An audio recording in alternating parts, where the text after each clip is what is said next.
Hello everyone.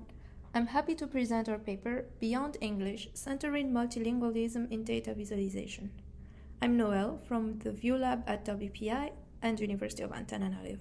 This work is done with my colleagues from the Interactions Lab at University of Calgary and the Vibe Lab at Washington University in St. Louis. In this paper, we talk about data visualizations across languages. We argue that linguistically diverse communities abound beyond the English-speaking world of data visualization that we know in the mainstream research, and such diversity offers a richness of experiences for our research community to engage with. So ultimately, we expose the impact of monolingual research practices on groups from non-English speaking context. We illustrate that with an example case on the use of non-English languages with data visualization reasoning, and with an humble call for actions that we can take towards more linguistically inclusive practices. As we talk about visualization, we think of it as the combination of charts, visual features, text, etc. And when we say across languages, we mainly focus on the language, such in descriptive text, human-readable captions, all necessary to interpret or communicate with data visualization. Especially when it comes to communication, research has shown that languages surrounding visualizations are equally important as the charts and illustrations themselves. For example, the integration of text and VIS visualization is known to improve recall, enable faster or more accurate decision-making. So the intriguing challenges come up when we consider that many, if not most, studies examining the effect of integrating charts and text have been conducted in English, involve mainly English-speaking populations as both the researchers and participants, and are published or disseminated mainly at English-speaking venues.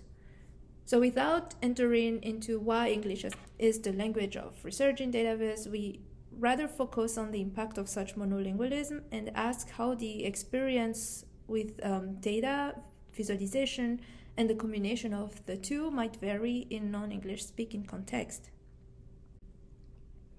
While intuition would suggest measures like translating text into local languages would work, we show that doing so fundamentally ignores the broader issue at hand. So translation hides actually how the lived experiences of viewers influence the ways in which they access, interact, learn, and communicate with data and data visualization.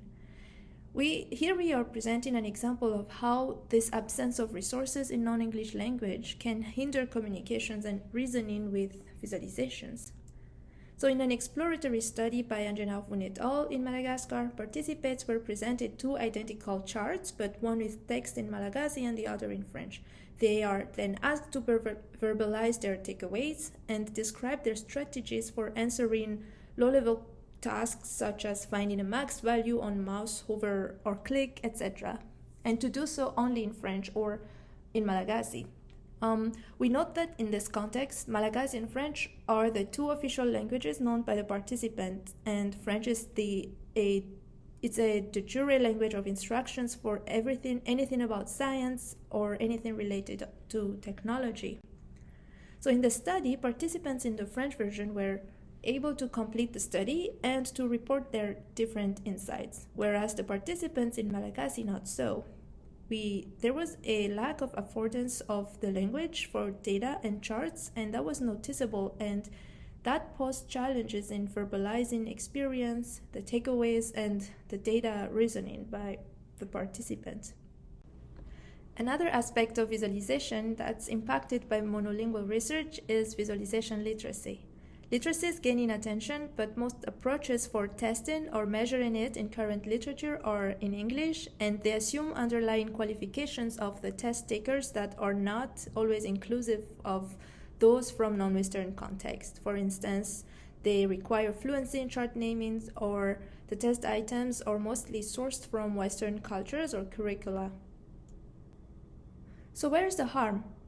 The case we highlight here is likely common to communities speaking more than one official languages. And the harm is that This lack of language affordance, the challenges in literacy, they already tell our community who get to participate in and benefit from visualization research. In many cases, depending on the purposes of the visualization, the represented, which are often marginalized populations, they are rarely involved and may not even be able to meaningfully interact with the information due to language barriers. And when that happens, then we believe that all claims for generalizability of result will simply perpetuate the adoption of culturally non-adopted approaches. So what can we do? Well, we acknowledge that the issues we mentioned here are rooted deeply in more systemic causes, but we think our community could start with small steps. For example, we look into exploring data visualization literacy across languages. How can we support people learn data visualization better without having to learn English first? Or finding creative ways to involve communities in workshops or through alternative mode for conferences. And we know that all propositions here are also paired with challenges, but they are mainly ideas intended to start a community conversation around our existing research practices, and of course before their implementation they will require more long-term collective thinking, which we are very much looking forward to. Thank you for your attention. I'm looking forward to your questions.